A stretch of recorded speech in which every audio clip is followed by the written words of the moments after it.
So after Spies in Disguise, I went and saw Little Women, a new adaptation of obviously Little Women, the classic novel from what the 1860s. I think it's like 150 years old. I was looking it up before the movie started. It's 150 years old. I was like, holy shit.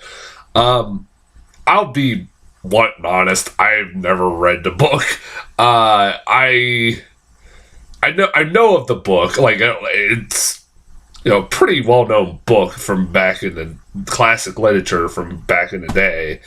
But I've never read it. It's one of those like I never really had a desire to read it. It's not my cup of tea. It's just not is. I nothing really that ever compelled me to ever pick up and read. And I only remember as far as like film adaptations that one from the 90s. With Winona Ryder. I forget who else was in that. All I remember is Winona Ryder was in it. And I remember seeing bits of that, I think. I don't remember much about it, but I remember watching bits of it. I remember thinking, I think it was alright. I don't know. Maybe I'll have to go back and watch it, but so with this, every time I saw a trailer for it, I'm like, so it's a new adaptation of Little Women. Cool. That's pretty much my response. Like, I never read the book, never watched any of the other previous movies. I didn't really have any investment in this, and it's directed by Greta Gerwig, which that did pique my interest. Even though her last movie, Lady Bird, which was her directorial debut, was like really well received movie, which I did review when it came out, and I liked it, but I didn't love it like a lot of people did. I remember people just thought it was the greatest fucking thing ever made, and like, it's alright. I was like, it wasn't that great. I thought like Laurie Metcalf was great, and I was glad she got an Oscar nomination, but I didn't think it was. I thought it was just alright. I thought it was not. I didn't think it was like the best movie ever fucking made or anything like that. So, but yeah, like I was like, all right, I want to see her do other things. She's got some talent. She's a pretty decent writer, pretty good writer, and I want to see what else she could do. And this is her follow up. I'm like, all right, whatever. It's got a talented cast. Like, everybody in this fucking movie has got fucking talent. So I'm like, yeah, alright. And, yeah, it was alright. I liked it. I did. I really did. I really liked it. It's not my cup of tea. It's not exactly my cup of tea. It's not my favorite film of the year. I know it might be some people's favorite movie of the year, and if it is, more power to you. If you love it, that's your prerogative. I'm not gonna say you're wrong. It's a good movie. I'll give you that. It's a good fucking movie. It's just not my thing, really. But I can admit that it is a really good movie. It's really fucking well acted. It's well directed. It's well written. Yeah. Like I said, I thought it was pretty good. Like I said, the performances in this movie are what definitely carried us. That Cerise Ronan girl. That's like, this is another attempt to get this girl a fucking Oscar. I mean, this is like, they're hell-bent, Hollywood is hell-bent to give this girl a fucking Oscar already. It's like, she's the new Leonardo DiCaprio, where they're hell-bent every fucking year to get her an Oscar, no matter what. She'll eventually get it. She will. She is a talented actress, and it's like, you can tell while watching this, like, she is really, really trying hard to get this Oscar. I don't know if she will. I'm trying to think, like, I haven't seen Judy. Maybe she will have a good chance. She might have a good chance to get it. I don't know who. I can't really. I mean, we haven't even got the Oscar nominations, so I don't even know who. There's a good chance maybe she will get it. If she does, more power to her. She was good in this movie. She's like I said, stereotypical girl. They see a lot of these movies, the really empowered woman who wants to do things on her own and doesn't want a man, and like it's a character. Right? I'm not saying like that's a fucking terrible character. It's just like I've seen this character before, like and like I'm sure this is like where a character like or characters like this originated in books like these, books like this, where she's a really empowered woman and just doesn't need a man, and she doesn't just want to be all about loving a man and getting married and all that yada yada yada, and it's like her. It flashes for like back and forth a lot in this movie. Sometimes really confusingly to the point sometimes where I couldn't tell which was which. I had to kind of like sometimes they kind of like intermingled a little too much there. Like they kind of like it was like it felt like I had to try to remember like which is this, the past or the present I'm looking at, but for the most part I could tell which was which, like especially when they cut her hair in a movie. That helped a little bit. I was like, thank you, movie, that was nice of you. Well, whenever you see all the characters together, that's the past, but when they're like all separate in different areas, then it's the present. But that also helped too. But I thought honestly one of the better performances, I almost thought even better than Therese Ronan, was Florence Pugh. Their sister, what's her name? Fucking damn it. I mean, it's so much shit for people that love the book that like they don't know who the fucking this character's name is. What was her name? God damn it. Really, you're not gonna tell me? Shit. Please stand by. Amy. Yeah, that's right. Amy. Sorry. Amy. Her character, I liked her character a lot in this movie. She was honestly given second bill as far as like who gets his most screen time. Right next to Therese Ronan. I thought her character was given a really good arc in this fucking movie. I thought she was a really compelling character. I liked her, and I love this girl, Florence Pugh, man. She is a fucking great actor. Like this, you want to talk about like breakout actors or actresses in 2019? Florence Pugh is the breakout star of this year.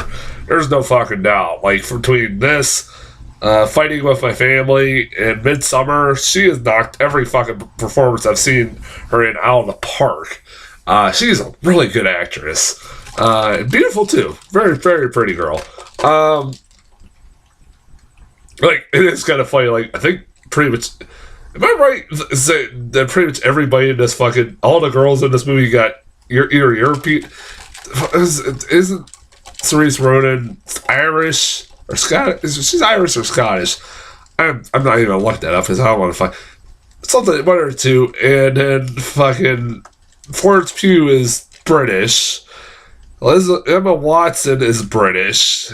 Elizabeth, but I don't. Yeah, it's like and Emma Watson's like, all right, she's kind of a background character for the most part, and it's like I really want to see her kind of show her acting chops a little bit more. I think she could be a really good actress. I don't think she is a bad actress, but she's not really given much to do in this movie. She's not really that big of a character, not given much to do other than just to be a background character and get married.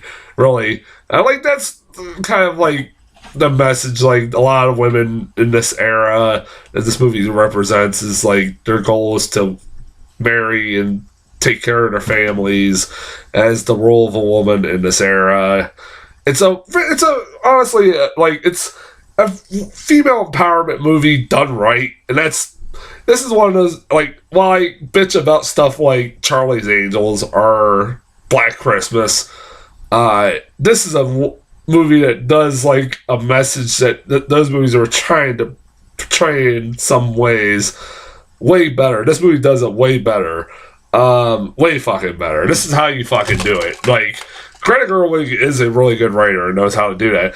Also, I was really excited to see Eliza Scanlon, who plays the other sister Beth, in this movie. I recognized her instantly. I was like, oh yeah, that's that fucking girl from Sharp Objects. Oh, I was like, I'm watching this movie like, dude, I would not trust this bitch if I were ever, like, I don't trust her one bit that she's got red or scarlet fever. Fuck this bitch. She's faking it. I was like, if you ever seen the Sharp Objects, you know what I'm talking about. Like, that bitch is faking it. Watch your teeth. Don't, like, I'm just like, don't trust this girl, but, you know, I would not trust any of the sisters. I would not trust her. But she is really good in this movie. But she is really good too. Like, she's kind of like Emma Watson, where she's really not given that much to do compared to the other two. Like I said, Florence Pugh and Saoirse Ronan are the two main leads. Yeah, fuck it. I was surprised. I didn't know Bob Odenkirk was in this movie. He plays the dad. He pops up like at the very end. That was cool. And also Chris Cooper. I'm like, I didn't realize he was in this movie either. I'm like, hell yeah. Yeah, Chris Cooper as the neighbor, rich neighbor that lives next door, who's Timothy Chalamet's dad. Dad or grandpa? No, grandpa. Sorry, it's his grandpa. He's really good too. Timothy Chalamet is really good in this movie too. Yeah, everybody is really good in this fucking movie. You got Meryl Streep in like the most minor role where she's not. I don't think she'll get an Oscar nomination, but she gets an Oscar nomination for farting. I guarantee she will. It'll be the best fart ever of all time. Like, if she farted on screen, that would be the greatest. That she would get an Oscar nomination for that. I'm just saying, like, I love Meryl Streep, but, like, the Oscars just love her. We'll give her a nomination for fucking anything. And she's barely in this movie as the aunt. I don't know what else to say about this. It's a good movie. There was parts of this movie where I was like, is this movie ever going to end? Like, I'm not going to lie. Towards the end of this movie, I was kind of getting a little restless. I was like, all right, when is this movie ending? It's like, it feels like this movie's going on a little too long, and it could get to the point a little bit quicker. I did like the... I'm gonna assume that the parts where she's going to the book publisher is stuff added that wasn't in the book. I'm sure it wasn't, but it was. I thought those scenes were pretty good. I didn't think those were pretty good, but even those maybe like towards the end maybe could have been cut down a little bit, but they also were pretty. They were probably some of the best scenes, but yeah. This movie did start to drag a little bit for me. Even like the beginning, I was like, oh boy, this might be one of those movies where I was like, this is going to be a tough sit, because I'm not really digging anything about this movie so far for the first like maybe 15 minutes, but then it picked up. It did pick up, and I got more invested in it. All right, this is a pretty good movie. More I watched, I was like, all right, I like this movie. But yeah, I recommend it. Yeah, definitely. It's definitely a movie to go check out. I know it's getting really good reviews, and it's probably going to get Oscar nominations out the asshole, so definitely go check it out. Only new trailer I got was... Hold on a second. Was the new trailer for Mulan. This is the full-length trailer. It basically shows the story of Mulan. I didn't really grow up on Mulan like a lot of people did, so I don't remember. From what I remember of the story, I've seen the cartoon. It's been a long time since I have, but from what I remember of it, it's a pretty good representation, a remake of the animated film. I don't know. Maybe this will actually be one of the better ones. I hope it's good. Maybe we'll finally get a good Disney live action remake. Hopefully, that would be nice. So, yeah, that's as far as trailers. I didn't get any trailers in front of any new trailers in front of Spies in Disguise. And one of the nice things about now that the holiday season is over, we're getting less and less previews and less commercials. I love it. That was really nice, because like the movies are starting to start. a lot closer to the showtime than they were in the last few months. So that's kind of nice. Sorry. I've not been feeling good. So, I do have to still go see Uncut Gems and The Grudge, which I hear is amazing. The Grudge. But I do want to see Uncut Gems. I'm definitely seeing Uncut Gems probably Sunday and probably The Grudge Monday. But also, I am finishing up watching The Irishman finally. And yeah, I'm going to try to do that right after I get off doing this review and finish watching that and have a review posted about the same time I have a review posted for these Spies in Disguise and Little Women. So until then, I will talk to you guys later.